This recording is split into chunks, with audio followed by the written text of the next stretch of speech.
ambitieuse stratégie énergétique depuis 2009. Oui. Où est-ce qu'en est le Maroc dans cette nouvelle dynamique de développement des énergies renouvelables?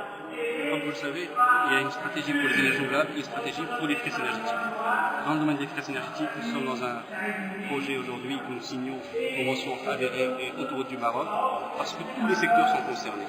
Et ce que nous voulons, nous savons que le secteur du transport, c'est 41% de la consommation d'énergie. Donc c'est important qu'on ait cette approche. Et aujourd'hui, c'est quoi? C'est la sensibilisation des conducteurs, comment réduire dans la façon de conduire, quand on maintient son véhicule, c'est très important. Et l'autre volet, c'est l'infrastructure d'autoroute du Maroc qui peut aussi utiliser de l'énergie solaire, qui peut utiliser des lampes basse consommation et autres. Donc voilà un petit peu l'accord. Mais tous les secteurs sont concernés, les friches énergétiques sont aussi importantes que les renouvelables. Vous savez très bien qu'on a un grand plan solaire, un grand plan éolien.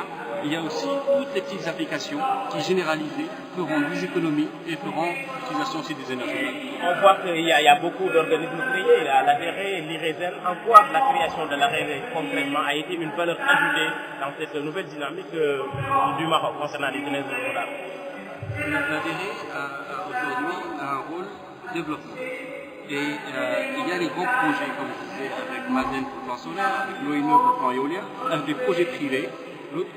L'ADRE est là pour accompagner toutes les autres petites applications. Il ne faut pas oublier le pompage solaire, il ne faut pas oublier l'utilisation des chauffe-eau solaires. Toutes ces petites applications sont généralisées. Nous sommes dans un schéma beaucoup plus vaste. Et qu'en est-il de la coopération avec les autres pays, notamment le continent africain? Alors, l'ADRE a un centre de formation pour l'énergie solaire pour l'Afrique, qui est basé à Marrakech.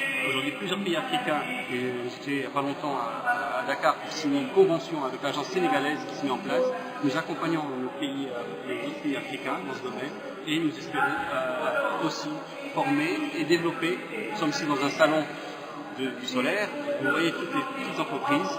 Il y a d'énormes potentiels d'emploi pour la jeunesse africaine dans ce domaine. 42% à l'horizon seulement 2020, c'est dans 5 ans. Est-ce que vous pensez que le Maroc est toujours dans la lancée de pouvoir réaliser cet objectif de 42% de la production énergétique? Complètement. Nous sommes déjà très avancés dans le domaine de l'éolien et de l'hydraulique. Il reste le solaire qui est bien parti avec la centrale de Ouarzazate, qui est un grand projet, l'un des plus grands projets solaires dans le monde. Donc nous sommes bien partis et atteindre ces objectifs est tout à fait à partir de là. Merci beaucoup. Merci monsieur. Merci. Au revoir.